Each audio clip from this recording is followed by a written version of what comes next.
സദസ്സിന് നമസ്കാരം.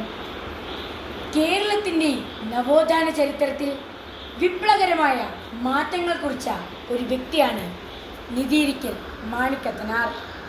1842 May 22-ന് May 27-ന് കുറവിലങ്ങാട്ടെ പ്രമുഖ കുടുംബമായ നിധിയിരിക്കൽ ഇട്ടിയവിര മാപ്പിളയുടെ ദ്വിതീയ പുത്രനായി അദ്ദേഹം ജനിച്ചു. അധിനിവേശ ശക്തികൾക്കെതിരെയും വിദേശാധിപത്യത്തിനെതിരെയും തദ്ദേശ പാരമ്പര്യത്തെ സംരക്ഷിക്കുവാൻ അദ്ദേഹം മുന്നിട്ട് നിന്നു.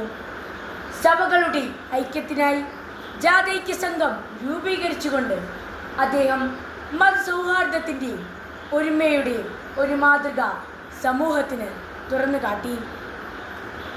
കേരളത്തിലെ മാധ്യമരംഗത്ത് സമാനതകളില്ലാത്ത സംഭാവനകളാണ് അദ്ദേഹം നൽകിയിട്ടുള്ളത്.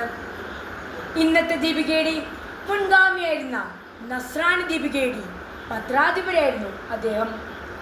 മലയാള മനോരമയുടെ രൂപീകരണത്തിനും സാരമായ പങ്കുവഹിച്ചിട്ടുണ്ട്. മാതൃരാജ്യത്തെ സ്നേഹിച്ചും മാതൃസഭയെ നെഞ്ചോട് ചേർത്തും മാതൃഭാഷയെ പോഷിപ്പിച്ചും നസ്രാണികളുടെ ഒരേയൊരു മാണിക്കത്തനാർ.